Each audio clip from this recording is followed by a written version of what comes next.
Ny zavatra loza amin'ity mpiasam-panjakana ity hoy Paul Emilio dia ny garaziny institution sy ny garaziny ministera no mangalatra pièce ho izy ary mbola no hamafisiny ihany koa fa mbola anatin'ny fanjanahana isika amizao. Mialohany hidirantsika amin'izay aloha dia entaniko foana ianareo mba hiaboneny chaîne indrindra hametraka ny commentaire.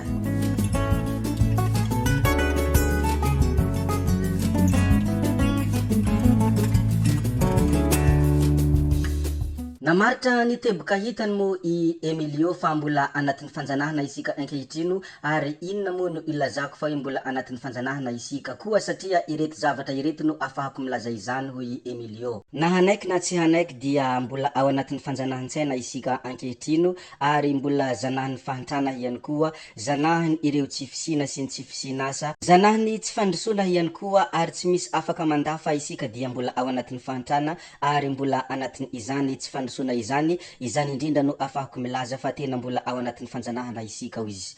Nohon zany dia mila tohizana ny tolona, tohizana ireo senatera, tohizana ireo tompon'andraikitra rehetrarehetra ary tohizana ny vahoaka malagasy tsirairay mba hiady amin'izany fanjanahana izany. Raha to afaka tanteraka amin'ny zoga mavesatra misy amin'ity Madagasikara ty isika dia mila tohizantsika ny tolona, izany no anisan'ny teboka izay nofaritany Emilio. Ary tamin'io tafatafa izay nataony Emilio io mo no namalino fa hoe azo amidy ny tobilim-panjakana izay efa simba nefa mameno parkina fotsiny. Eny, azo amidy tokoa ireny hoy Emilio fa nefa kosa dia ilana procédure be dia be. Azo amidy tsara mo ireny ary nanambara ny tokony hatao rehefa hamagotra ireny mba hanaovana zavatra. Ny procédure izay tokony atao amin'ireny hoy Emilio Polo dia condamnena aloha ilay tobila. Condamnena izy satria ampahafantarana ny fanjakana fotsiny hoe tobila efa tsy mihetsika intsony ity tobila ity mba hanaovana izay procédure izay. Rehefa vita izay hoy Emilio Polo dia alefa amizay ny appel d'offre ho an'izay hividy iny tobila efa simba iny. Rehefa nanambarambara mo izy ny fanaovana an'izay famarotana ny tobila efa tsy mihetsika izay dia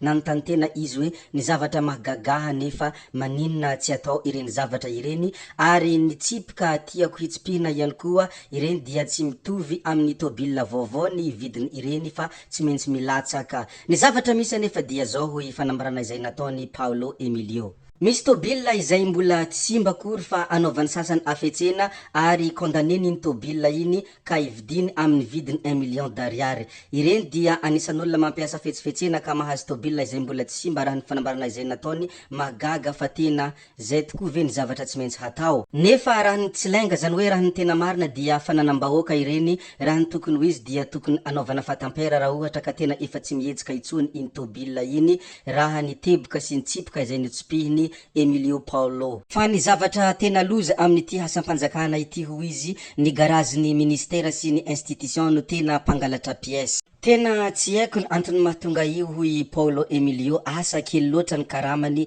asa mahay loatra ngamba no mahatonga izy ireo manao zavatra toy izany. Nefa na de eo aza izany zavatra rehetra izany hoy Paolo Emilio dia tsy maintsy ahitana vaholana foana ary tsy maintsy ahitana ny soa foana ao anatin'ny trangan-javatra ratsy ho izy. Raha ny amiko manokana dia ireny olona mangalatra pièce ireny ohatra fotsiny mandeha iny petite vitesse na mandeha iny Analakely dia raha voavarina ianao dia efa misy hazo nery zala hampitsanganana ny pièce ny tobilinao na ny zavatra eny amin'ny larony tobila ho izy. Matoa ireny olona ireny mahavita zavatra toy izany dia azo lazaina fa hoe mahay izy ireo ary azo lazaina kinga ihany koa. Ny vaholana hitako amin'ireny olona ireny dia tokony anokafana garage administratif ngezabe mba hazahoana izy ireny asa ary raha ohatra ka mananasa afaka ivelomany tsara izy ireny sy mahafapo azy dia atako angamba fa tsy hangalatra pièce ary tsy hanao ireny halatralatra sy afetsifetsena ireny. Be dia be ny zavatra tokony ho tenenina eto amin'ny firenena ho izy fa ny tena fototry ny olana eto izay tiako tenenina dia ny tsy fanananasa.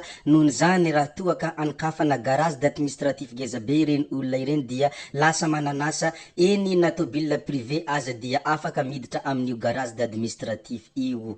Izany no anisan'ny fanazavazavana sy teknika izay nambarany rehefa nifampitafatafa tamin'ny maro izay mpanaraka azy, indrindra ny antefa tamin'ny vahoaka malagasy mazava ho azy ny hafatra izay nomeny ary indrindra ho an'ny fitondram-panjakana. Ary teo ihany koa moa no notenenany fa hoe na de eo aza ny tsy fisina na de eo aza ny fantrana dia tsy tokony hangalatra isika ary aza mangalatra re tompoko. Ny zavatra misy anefa dia tsapako isika mbola misimisy ihany no afaka miteny hoe aza mangalatra izay fa ire olona tena efa tsisy dia tsy maintsy mangalatra ho izy. Nohon' zany dia vaolana farany izay aingana dia ny famoronana asa ary ny mba hisiany ireo tanora asa mba hahatonga izy tsy hangalatra izay. Ankamaroany ireo olona mangalatra dia tsy misy te hangalatra fa nohony tsy fisina dia mahatonga izy mikorosofahana mankany amin'ny asa ratsy.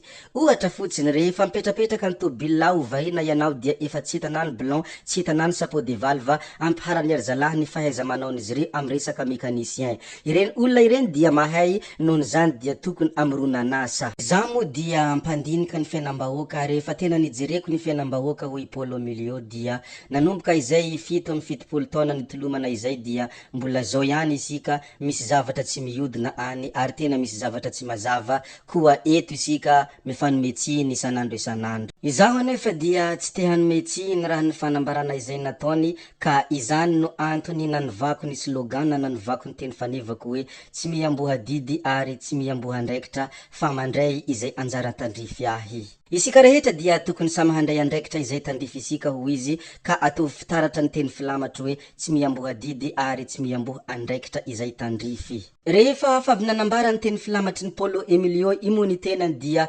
nandefa hafatra mivantana ho any ireo zay nampindramina ny fahefana sy nampindramina andraikitra, tadidio fa io fahefana sy andraikitra izay nomena isika io dia nampindramina ka tsy tiako isika rehetra sao de tratran'le fomba fiteny hoe tahak'izay. Izany dia anisan'ny tokony tsy hita ao amin'ny politiky ny teny hoe tahak'izay, toy ny hoe latsainenina sy ny hoe tara efa tsy misy azy rofina intsony. Ka tiako tsindrina amin'izany dia araroty ny fahefana izay nampindramina ary araroty ny andraikitra izay napetraka nomena isika fa tsy tsara isika raha ohatra ka hanenina lalandava amin'ity firenena ity. Ary tamin'ity ihany koa moa no nanamafisany fa hoe ny olona efa niaraka nivondrona tao amin'ny politiky ary niaraka nitolona nefa misaraka dia tsy raharam-pirenena izay fa ny vahoaka mijaly dia tafiditra ao anatin'ny raharam-pirenena ho izy. Ka izaho lazaina fa grand corps malady tsy niteny tamin'ny raha mafana teo iny dia izao ndray dia angatahana hiteny raha ny fahitako azy dia izay raha ny hadin'olona mpivondrona nefa nisaraka dia tsy raharam-pirenena izay fa ny vahoaka mijaly no tena raharam-pirenena ho izy.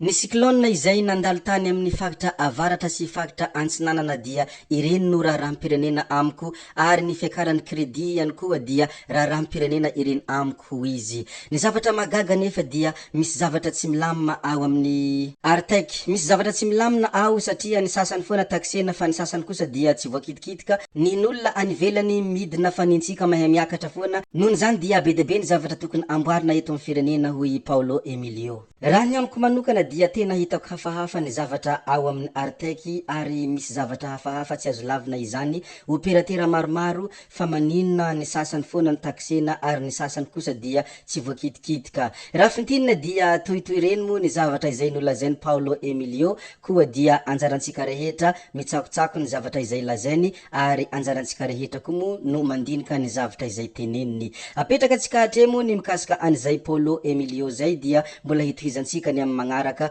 koa dia ankasitrahana heram-po heran-tsaina ianareo na vitany hainy ny video hatramin'ny farany. Azadiny foana ny mametraka ny commentaire. Zay fa veloma daholo ianareo rehetra, mirary tontolo andro ary mirary pasika mahafinaritra ho anareo rehetra mpanaraka an'ity chaîne ity.